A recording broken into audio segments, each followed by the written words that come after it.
Hello, hello. It has been a while since I have been on here.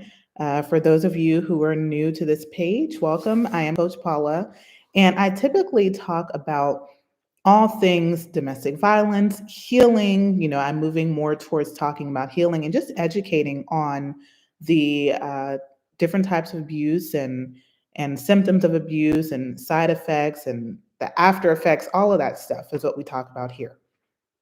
So, if you are here and you see the title of this video, I am going to talk about what anxiety looks like, what PTSD or complex PTSD looks like. So many of you who are here have dealt with an abusive relationship. You were in an abusive relationship, or maybe an abusive parent or a family member. Um, Someone in your life brought you to this point, correct? Right? The thing is, even when we get out of these abusive relationships or we distance ourselves from this person, anxiety can still rear its ugly head and make you feel like you're not worth your accomplishments, you're not worth the good things that are happening in your life.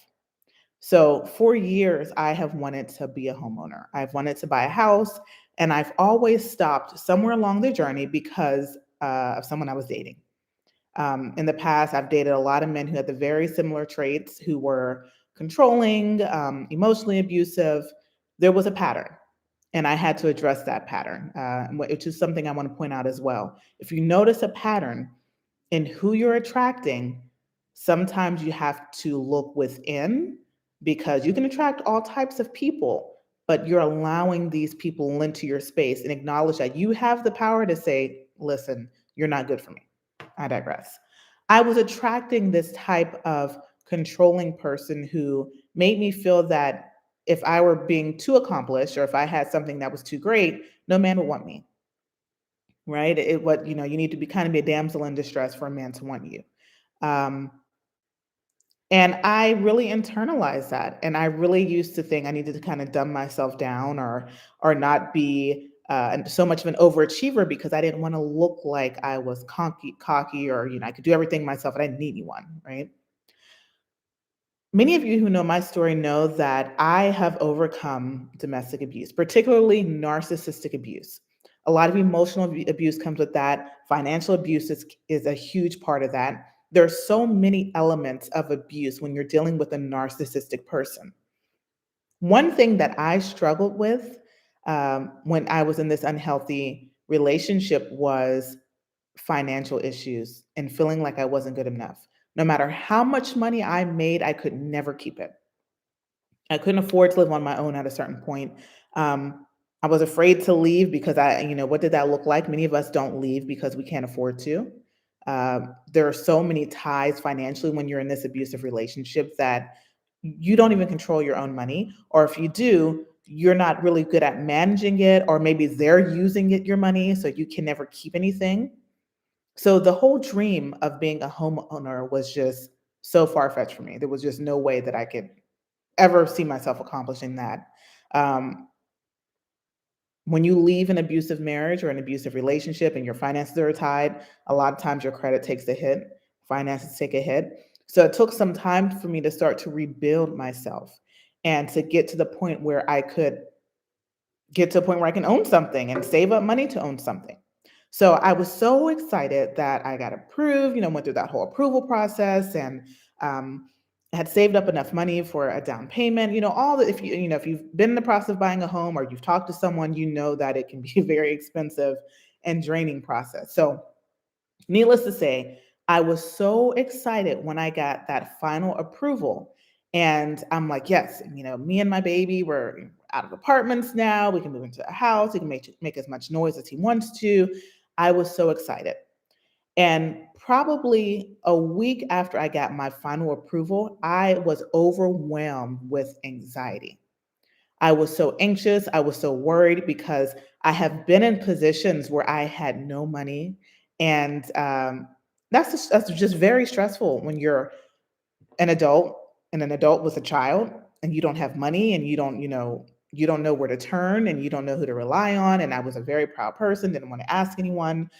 And I remember thinking, what if something happens and I get this house and I can't afford to pay it? I can't afford to keep it, or I'm emptying it out, so much of my savings. How am I going to get this money back? What if I don't get this?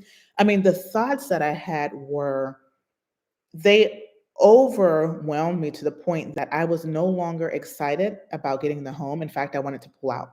I didn't want to get a home anymore. I was like, that's great. I got approved. That's great. I found something that I love and that I want. Um, but I don't deserve to move forward and have this house. I was telling myself that. I am a coach. I am a behavioral health specialist. I've been doing this for years. I have my own therapist, right? I coach others, and I still felt that I did not deserve, or was not prepared to handle a responsibility like this. And the anxiety got so bad that I felt myself wanting to just call up my realtor, call up a lender and say, forget it. I can't do this. I don't want to do it. And if you're following along with me, you know that I have a workbook called Overcome Anxiety, right? So I actually had to practice what I preach. And I went into my own workbook and started to do different activities to figure out, why was I feeling this way? I had to, there's an activity in there called taking your thoughts to court, right?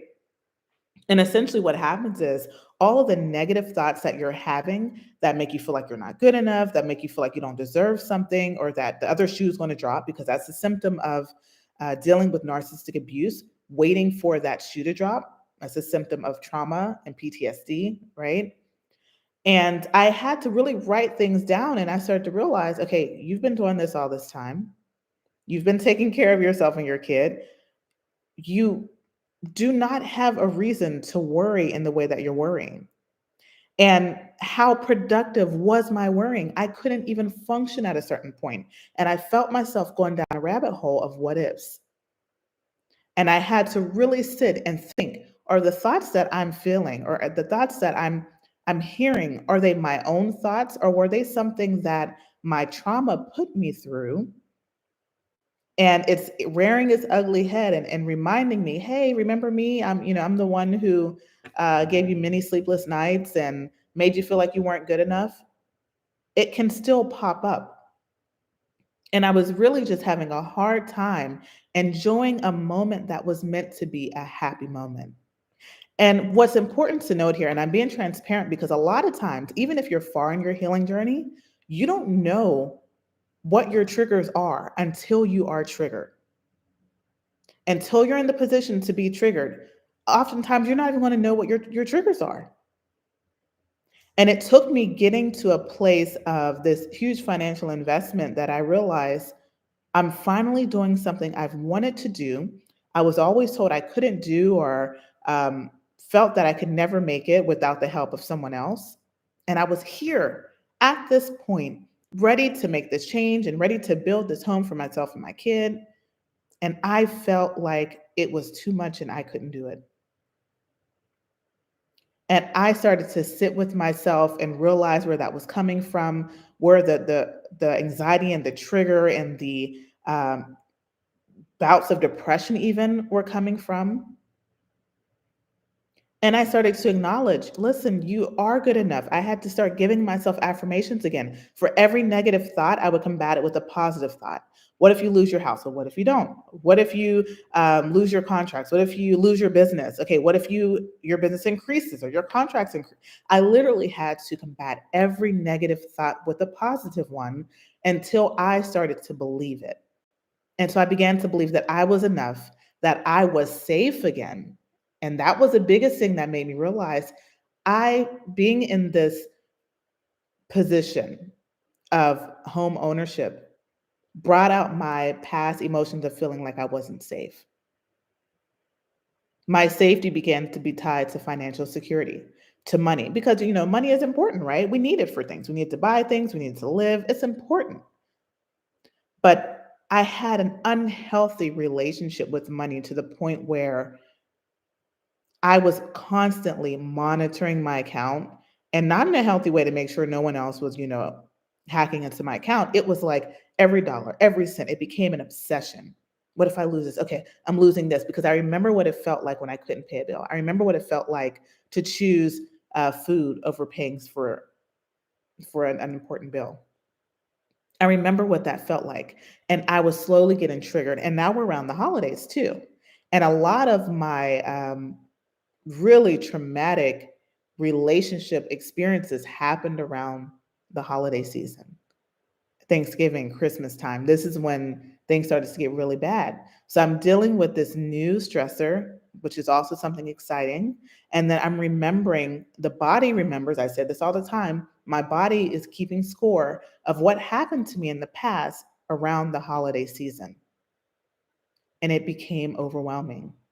And if you notice, I haven't had many videos, probably within the past 4 or 5 weeks, because I was dealing with my own internal anxiety, and I had to really sit and figure out where it was coming from and how I could get back to a healthy place of thinking.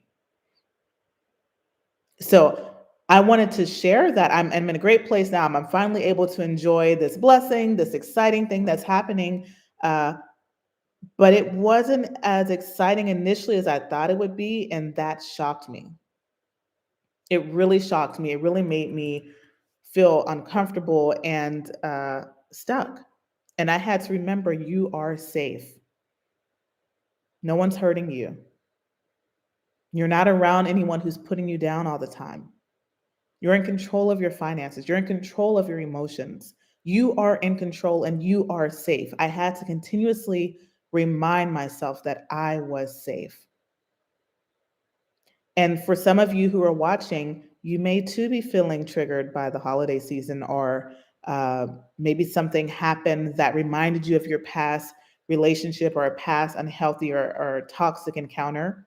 And you're dealing with anxiety, and you're dealing with depression, and you're dealing with, am I good enough? Will this ever end? Am I going to be a prisoner to my emotions and my trauma forever?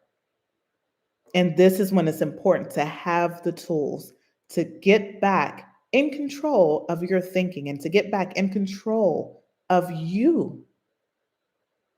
If you were in an abusive relationship, you had no control. The control was taken from you. There were times where I couldn't enjoy happy moments in my unhealthy relationship because I was waiting for the next unhealthy moment to happen. You don't have to keep doing that, right? So I wanted to share this story to hopefully encourage someone and to remind you that you are safe. You are safe. And if you're not safe, get to a point where you can feel safe again.